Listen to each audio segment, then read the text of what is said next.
So Yeah. was that in the Aspergillus family or Fusarium? What family was it in? Let's go back to it. Fumonisins. And they overlap too. So like Aspergillus and Penicillium, there's like 300 different mycotoxins they can produce, and they overlap. I think fumonisins are just Fusarium. Let me pull it back up. Fusarium, okay. Can you see it? Let's see here. Yeah. Yep, hold up. Yeah, here we go. Fumonisin B1 and then B3 they tested. Okay, yeah. So it looks like different types of Fusarium, several different types. Fusarium.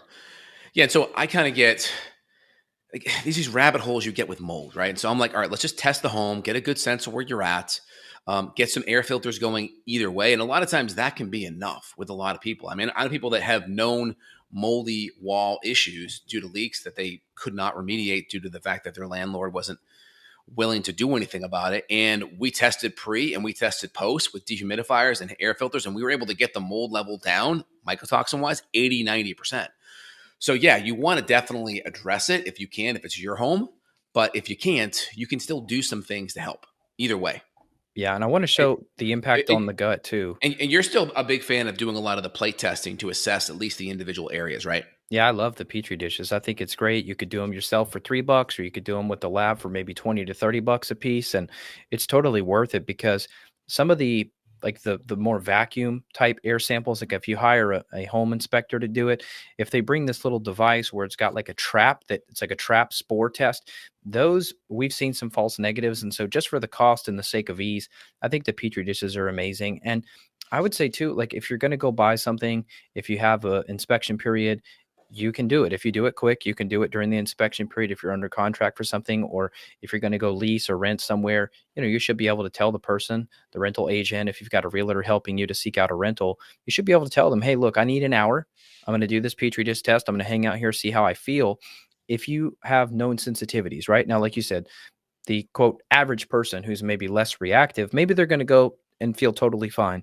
Maybe they don't have a rapid change in symptoms. For me, I can tell you in a few minutes. I'll go, yep, something's not right in here. But for people that are not sensitized like me, they may have no idea. And so that's why I would lean on those Petri dishes. But pull up this stool too, because I wanted to show what's happening as a collateral damage to the gut, because his diet, besides the corn tortillas, his diet was super, super animal based, just meats, berries, organic veggies. Like he's doing amazing on the diet piece, except for the corn. But if you can show his stool test here, this is Yeah, just go look at it. this is just a hair of the full report. The full report is like 40 pages or something. But look at this. I mean, he has occult blood and his zonulin is high, meaning the gut's leaky. So to Gut me, permeability.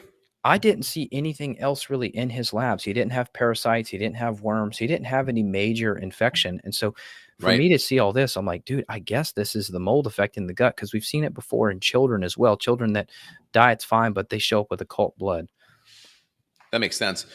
Now, when we look at mold and we do testing for mold, I'm always a big fan of at least doing some NAC or some glutathione to really challenge the test, to really help provoke it. A lot of tests say don't do it, but I've seen too many people time and time again, they can't push the toxins out in their urine because part of the urine is essentially kidney detoxification.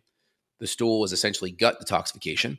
A lot of mold and metals come out via the gut, but it's just easier to test the urine, right? It's just more user friendly. And so a lot of companies say, hey, don't use the NAC or glutathione. But my thing is, people that have mold issues tend to have low glutathione, Yeah.